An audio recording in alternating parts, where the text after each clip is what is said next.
Hello, thank you guys for joining me on a special edition of the segment live. Today, I'm going to be bringing to you guys. Well, this is really for the SEC country.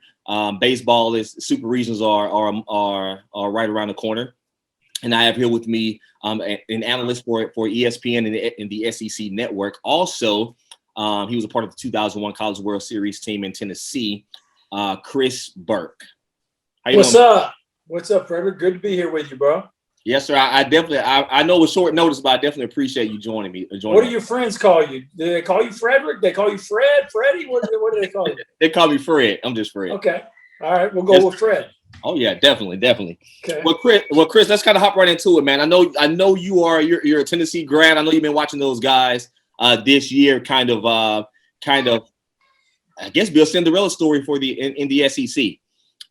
Just what are your thoughts on them as they travel to LSU? As LSU travels to Knoxville for the Super Regional. Yeah, it's interesting. I think certainly on the national stage, Tennessee would be considered maybe a bit of a Cinderella. But if you really dive into their trajectory, I think it's maybe a little more predictable than any of us would have guessed. Just from the standpoint, you look at 2019, they won 40 games. They made it to the regional final in Chapel Hill. Last year, they were 15-2 when the season got shut down. And so this year, it's kind of been a progression of, wow, they're off to a good start. Well, they just swept LSU. Okay, they beat Florida 2 out of 3. All right, they lost a series of Vandy, but they won a game. Then they sweep Missouri, beat Alabama. Like, okay, they lost a series to Arkansas, but they won a game. All the games were very competitive. Then they get to the SEC tournament. They make it to the final. So it's like they've kind of had, I think you probably use that word Cinderella just because they've been off the map. Mm-hmm. And when a team's been off the map or slowly building, there's always a sense around them that they have to keep proving it to you. And so this team, even in hosting their own regional, they're losing in the 9th inning. They got to have a walk-off grand slam to win game 1. Now, from there, they kind of took care of their business. So, I would say surprising that in year 4, Tony Vitello's got a team that is this good. Mm-hmm. And it even as an alumnus of, like, obviously I love the place. They've had to prove it to me all along too. It took me a while to really view them as a top 5 team. Was there a moment for you where you were like, they've arrived?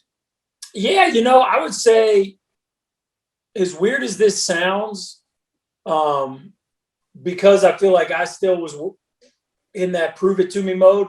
Mm-hmm. I would say maybe even 2 weeks ago at the SEC tournament was when I finally went, all right, this team's really good. Like, because you have every team in the league right in front of you.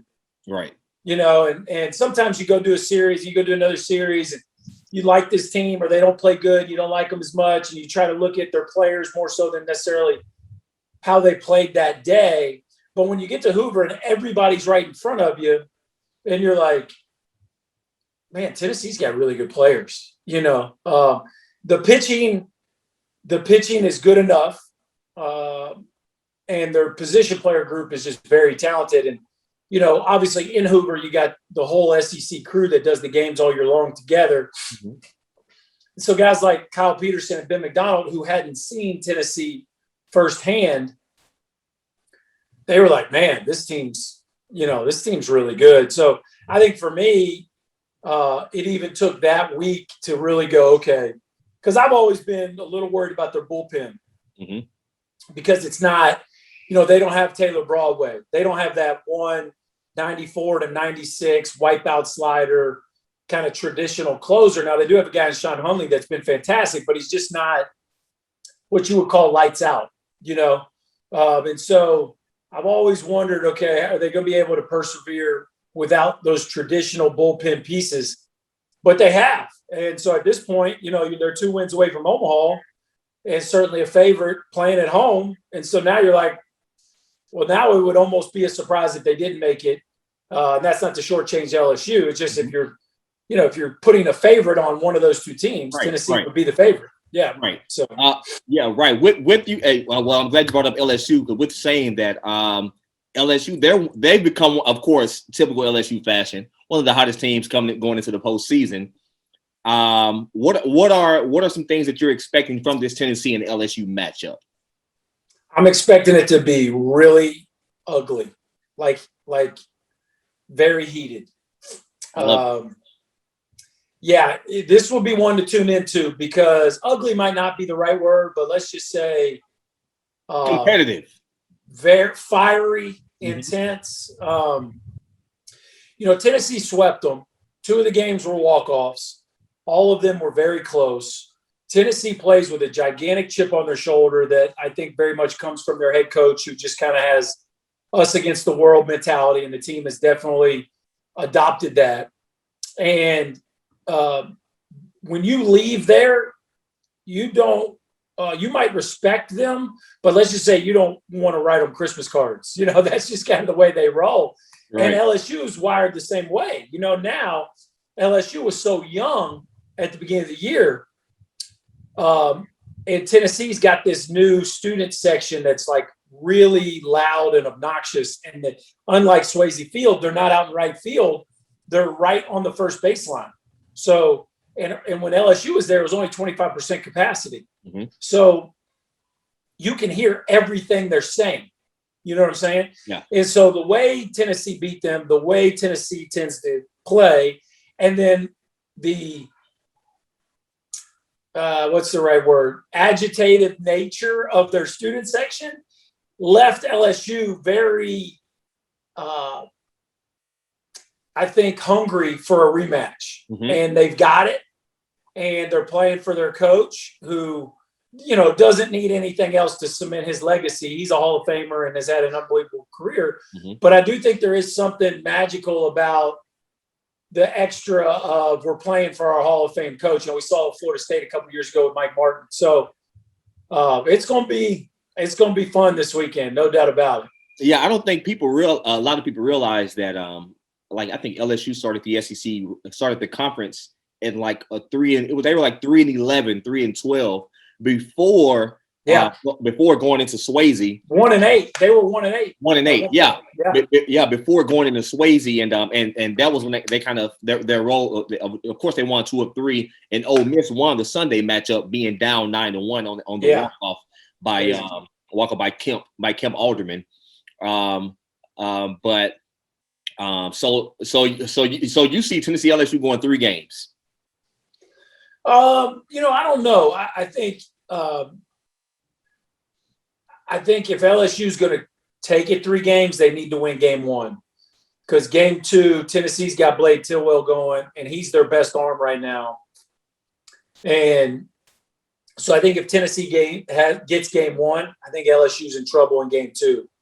So if you're an LSU fan, you're all marbles are all. And if you think about this, Fred, Landon Marceau through Thursday, the last week of the regular season. Mm-hmm. He started Tuesday at the SEC tournament and pitched a complete game. He started Friday in the regional, and I can't remember how many innings it was, but it was a lot. Then he came back and closed Monday, through 2 innings on Monday. And now he's going to start on Saturday. So that's 5 times in let me get my calendar out here. 12 days? 5. So he'll throw again on June 12th. And so from the 20th of May, mm-hmm. So what is that? 1, 2? Yeah, 31 days. 31 days in May. 11 and 23 days. Yeah. He'll take the rubber 5 times 23 days with a pretty high workload. So as good as I think Landon Marceau is, and as much of a competitor as he is, that's a lot. So to me, I'm kind of wait and see on what you get from Marceau on Friday, because mm-hmm. you just wonder how much juice he's got left in the tank. Chris, I want to transition to I'm going to go down. I want to go down the list. The SEC has 6 teams that are playing in the Supers. I think that's I don't know if that's a record, but I believe so. Also, with the chance of having 5 teams to go to Omaha. And I want to start with Arkansas hosting NC State. What is your key to this series? Well, I think you could argue Arkansas, and it's kind of weird considering they're number one. I mean, if you look at NC State's trajectory, other than Notre Dame, nobody played better than NC State the last 2 months of the year in the ACC. And NC State went down there and swept that Ruston Regional, like just rolled through it. They're athletic. They can swing it. They got 3 real starters. The bullpen's maybe a little bit of a question mark. Now, Arkansas has answered every challenge all year long. So, and they've got the cheat code in the bullpen in Kevin Kopps, So they, obviously they are the favorite, but I don't think it's as much of a slam dunk as their resume would say. Number one, they've got all the pressure, and I think we all saw them kind of feel some of that pressure this past weekend against, an upstart Nebraska team. But NC State's hot, and Arkansas is also playing against that history of it's been since 1999 since the number 1 overall seed won the whole thing. Right. Which is just, I'm not a jinx curse. Like I'm not into that, but I am into facts and history. And 21 years, you start to wonder, okay, what is it about being that number 1 national seed that teams haven't gotten it done? So obviously I still think Arkansas is the favorite, but I do think they're going to have their hands full. And also with Kevin Kopps this past week, he went in and threw over 90 pitches. And of course, I've literally only seen him as a closer. But do you think that's going to affect him any going into this weekend? Well, we kind of had a laugh about the SEC tournament. I tried to come up with a new name for his role because he's not a closer, right? So my buddies, they were cracking on me. I'm like, he's a copser, he's a finisher. Like, what do we call this? Because he's been throwing 2, 3, 4 innings a lot. Now he threw 7 the other day. Yeah. So I don't know what you call him other than the game's over when he comes in. That's the only thing I know to call him. So you're in a 5 or 6 inning game at best when you play them. And if you look, Arkansas has had a lot of 2 out of 3 series wins because their normal formula has been he throws Friday and Sunday. You know what I'm saying? So that'll be interesting too. Like if they have the lead in the 6th on Friday, he's pitching game 1. He's coming right in and they'll win that game.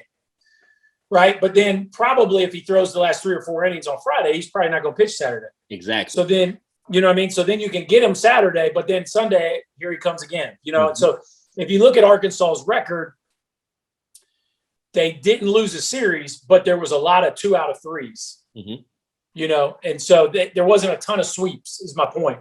So I do think, they could be vulnerable there in game 2. Chris, as a hitter and as a competitor, how would you attack Kevin Kopps?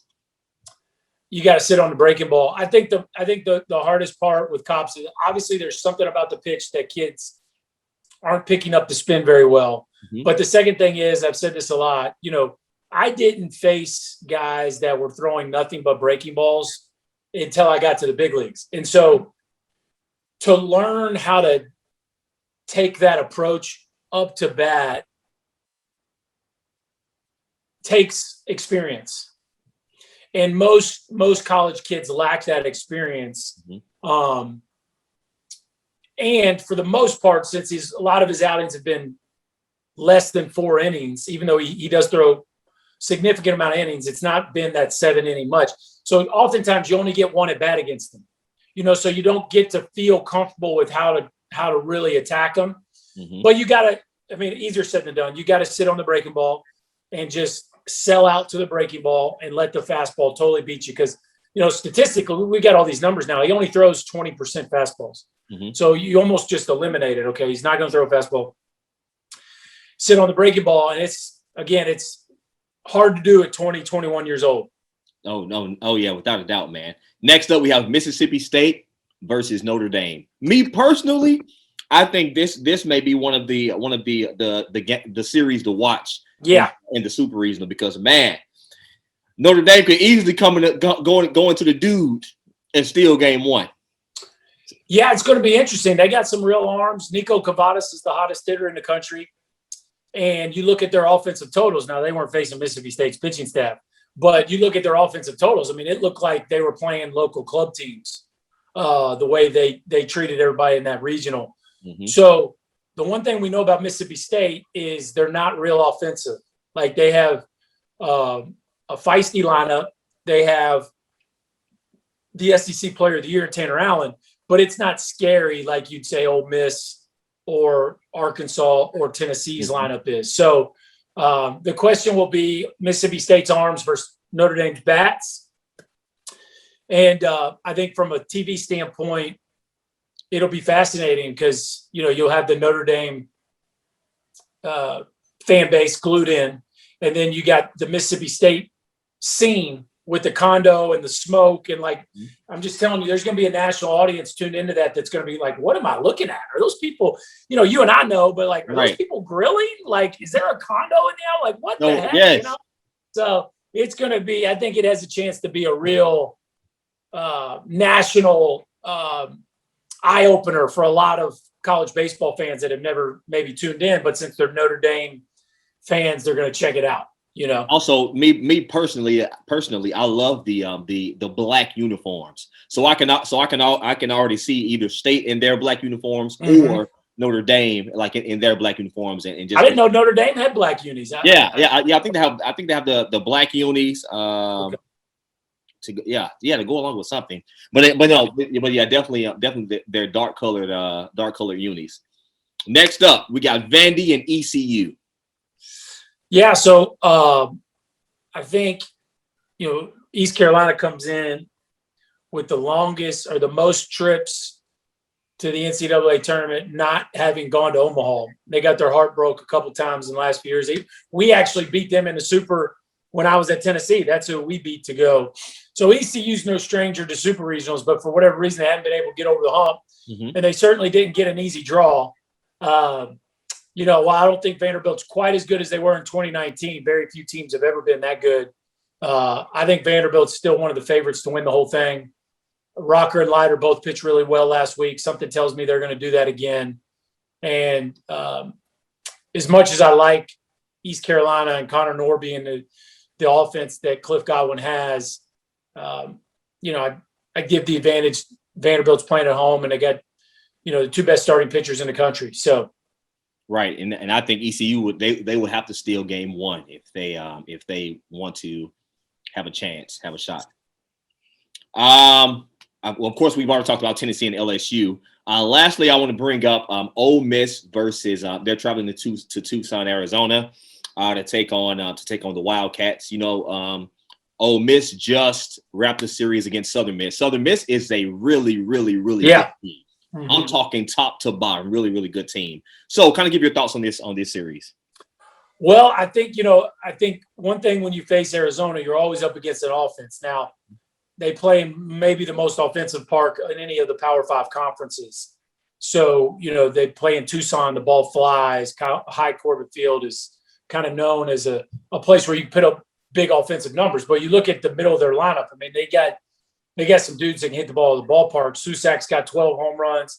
Barry's got 15 home runs. They got a dude in their lineup, Ryan Holgate, that's only got 9 home runs, but 50 ribbies with 9 home runs. And then Brandon Bossier, how about this? 56 ribbies on 5 home runs. So, there's a bunch of people on base. They got 1, 2, 3, 4 guys with more than 50 ribbies. So they're scoring a ton of runs, very offensive. I think what's interesting about this Arizona team is that Nate Yeske has been, he's come over the last couple of years to be their pitching coach, and he's kind of transformed the pitching to where now, Arizona, they got a team ERA at 4.34. So you're talking about an offense that plays in an offensive ballpark, and so they put up big numbers. Yet usually that reflects poorly on the pitching staff. But that's not the case this year.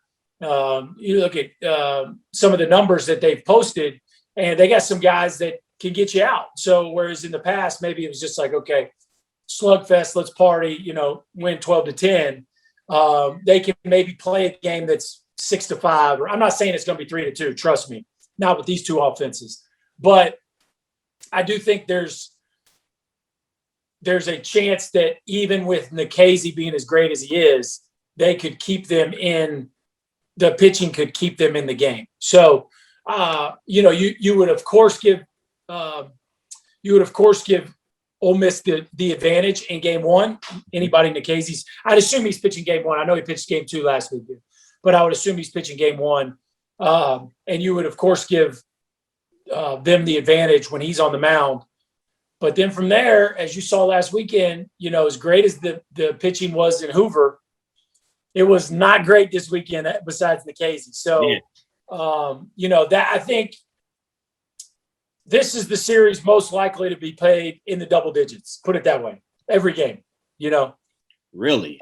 So that if you're an Ole Miss fan and you're looking forward to the series, get ready for some offense. But you love your offense, right? So let's, like I said, let's party. Like we got Tim Elko, like let's roll, So got the beer showers in Tucson. Yeah. Beer showers in Tucson.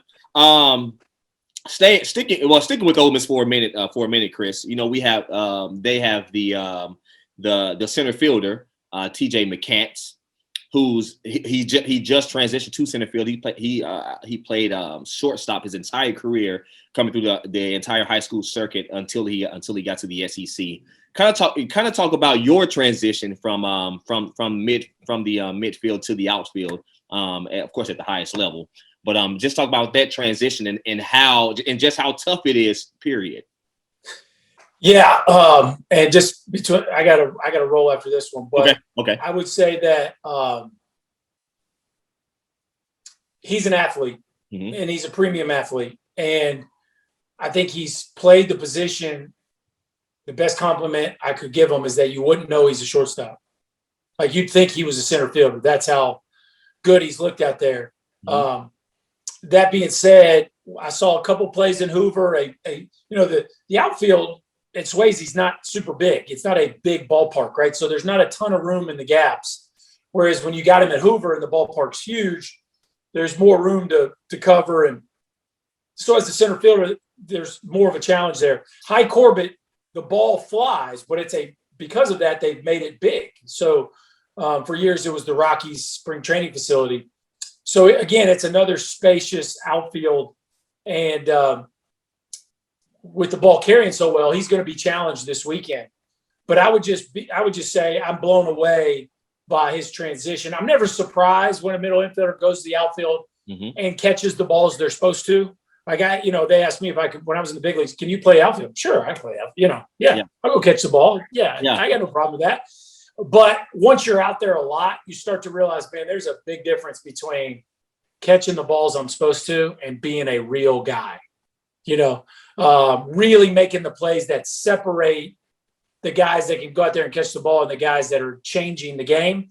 And I think McCants still has a ways to go before you'd maybe put him in that, say, J.B. Woodman that played at Ole Miss in the past, like, a guy that's like can really change the game defensively. But I think he will be that guy as he gets more and more reps because athletically he can do all the things you need to do. And now he just needs the innings under his belt. But I've been blown away by how good he's been considering it's his first run out there. Chris, very last thing, and I'm gonna let you roll. Give me your two teams. Give me your Final Four in Omaha. Oh, my Final Four in Omaha. Your Final Four. Wow. I'll say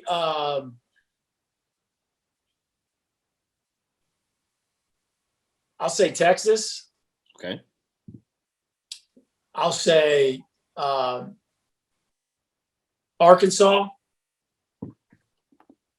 I'll say Vanderbilt and Tennessee. Texas. I'm going way. I just picked the top 4 national seeds. Hold on, I got to do that again. I can't do that. I get roasted for that. That was too predictable. I'm sitting here thinking like, Dan, did I really just pick the top 4 seeds? Let me try that again. Okay, that's my top 4 most likely. How about that? And now I'll go upset variety. NC State. Notre Dame. Okay. NC State, Notre Dame, Ole Miss, Mhm. and I'll go with Virginia. 3 ACC teams. That'll never happen. But there's my upset variety. How about it? He said 3 ACC teams. That'll never happen. Listen, Chris. Well, My I God. picked 3 SEC teams the first time. That actually has happened. So maybe it could. I don't know. Chris, listen, brother. I appreciate your time, your energy on today. I look forward to talk with you again. Talk with you again. Yeah, in the future. I appreciate it, Fred. Yes, sir. And thank you guys for joining me on this special edition of the segment live. And until next time, people. Peace. All right, Chris. Yeah, man. See you, bro. Yes, sir.